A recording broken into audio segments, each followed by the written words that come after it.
Alright, what's going on everybody? Super Slick. You can call me Uzo. But today I got a new tutorial.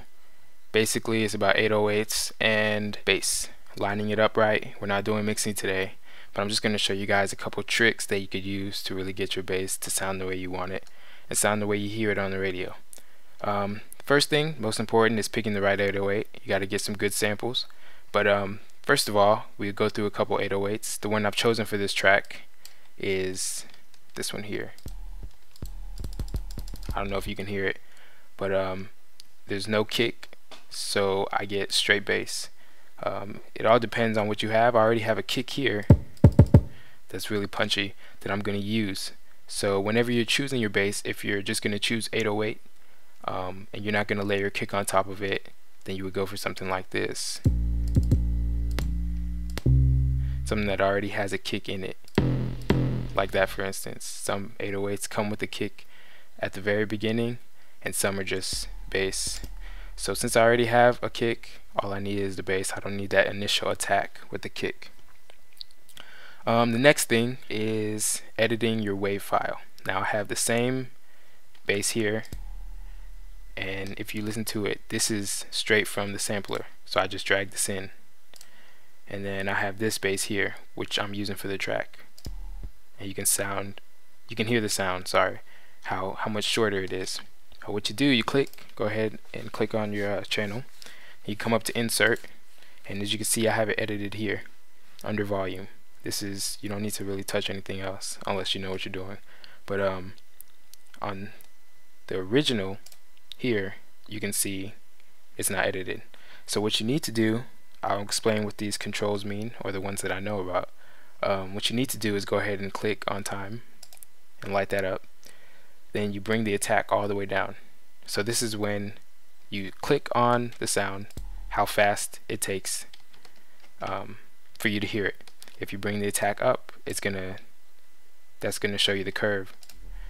And I don't know if you can even hear the difference, but it'll take longer for you to actually hear it.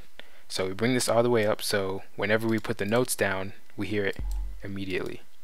Now as you can see, when I click on something, let's go to a note up here, A6, and even after I let go, you still hear the sound. With 808s, I don't like that, and this is just my personal preference because I like to really do a lot. So what you do is just bring the release down, not all the way, because if you bring it down all the way, then as soon as you let go, you're done hearing the sound. So this is really convenient as it comes in FL's channel mixer, or yeah, channel, whatever this is called. I bring the release just a little bit out so that when I do let go, you know, it's like milliseconds. Now the next thing you want to do is match your 808 up with the kick. Here are my drums on this track, and I'm going to turn this volume down. You can hear them. I'll play just the drums.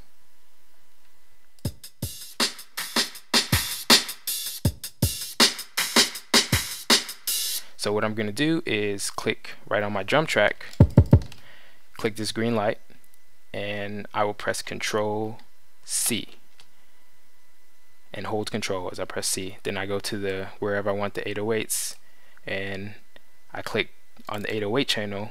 This green already lights up, but you can click on any of these, and you don't want to select all of them. Definitely don't do that. But just the 808, and you press Control V, and it'll paste it for you. Now this up here was an 8 bar loop, so it's not gonna have this down here, this last note. So I have to come down here and make it an 8 bar loop. And now you see it pops up back there. So now we go to the piano roll, which is where it gets really intense. Now we have our 808, and I'll play it. Now the next thing you want to do is make sure that you tune it right to the song. I'll play you the sample that I have, that I'm actually using in this beat, and the 808, and where I want it to play. Alright, so right now I have this sample. I'm gonna mute the 808 so you can hear kind of the reference to the pitch that I'm going to be aiming for.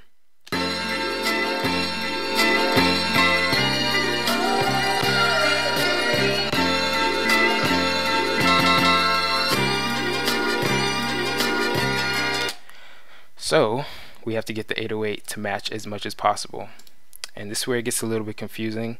And you know, the worst thing you can have is have a great track but the bass is in the wrong key or has the wrong notes. So what we do, we are going to select all, which I press Control and I click and drag to select all, and I'll bring this up to C6, which is just an octave higher, and it's gonna play just the 808, and I'm gonna listen to it and try and figure, you know, where it is. Let's see. So this is not gonna match. We'll try and play the sample in the background.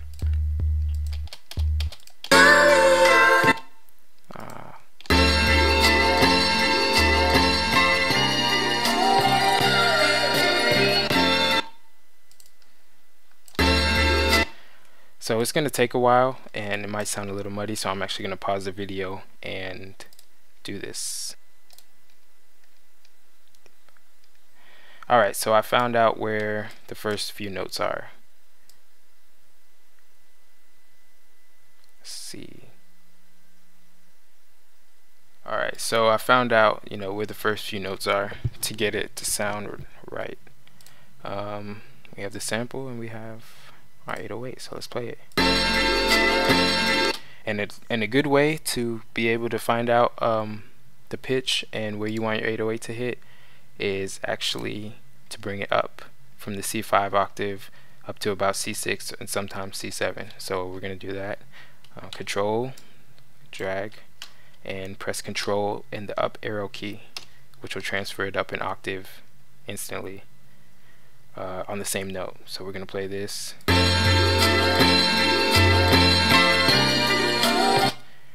And we have that. So this is D sharp. Let's see. And then we have a sharp on the next note.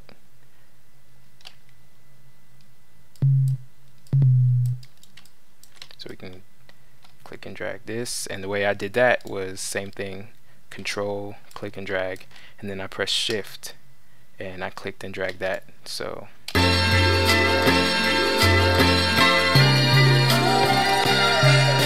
and you see, with what we did earlier to the WAV file, now wherever each of these notes stops is where the bass or the 808 is going to stop. So now we can have a little bit of fun. We bring this down to the right octave, which is C5, and I'm actually going to turn off this sample, and we'll just listen to it like that.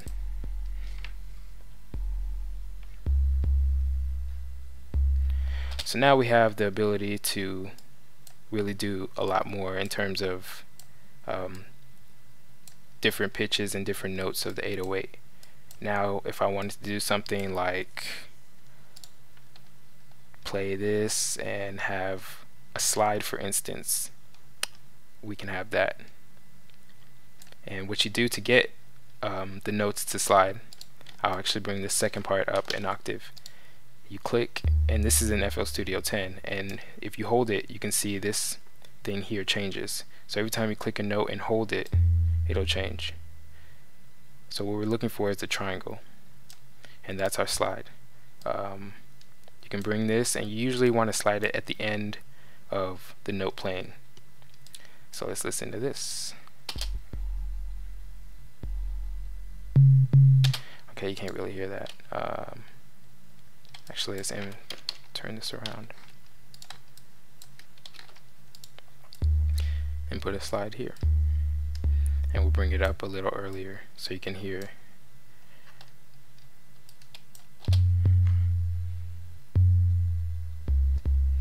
And so if we had our slide note all the way down, you'd hear it slide a lot faster, and it'd be a lot more apparent. You could hear it better. So the farther down your slide note is, the faster it'll slide, and I think the smaller it is, the faster it slides also. So you can slide up and you can slide down as far as notes.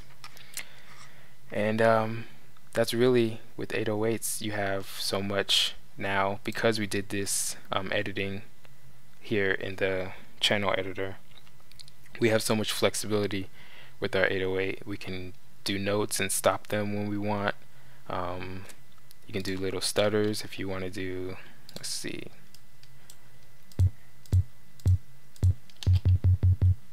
so cool stuff like that you can do. And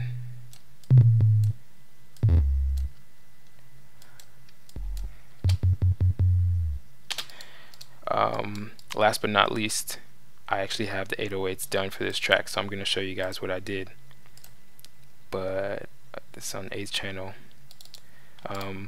With the 808s, a lot of time they clash with the bass and it doesn't sound really, it's hard to really get it to sound the way you want. So what you do, this is my 808 track, and what you do at the very end, actually I'll just do an example. Let's say 9, pattern 9. I'll do a kick here, and I'll just do it on this pattern.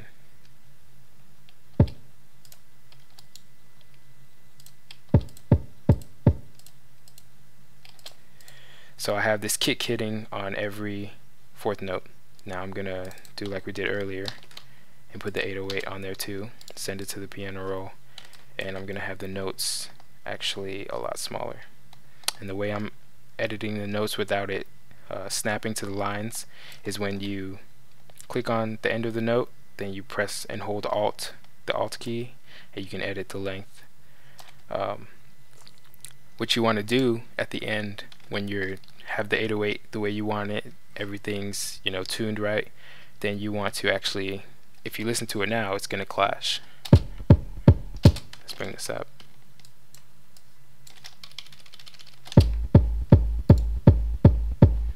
But what you want to do is select all of them, and then here's the key. You press and hold the Alt key, and you press the right arrow, and it's only 2 or 3 times, and you can see it moves it just a little bit off the line, and this is like milliseconds. So the transient that you get with your kick, which is the first 4 or 5 milliseconds, that'll come through without the bass interfering. So you get a lot punchier kick, and also if you mix your bass right, it'll come out really thick and full. So those are just some tips from Uzo. I hope you learned something, and look out for more tutorials. Be sure to subscribe. Thank you.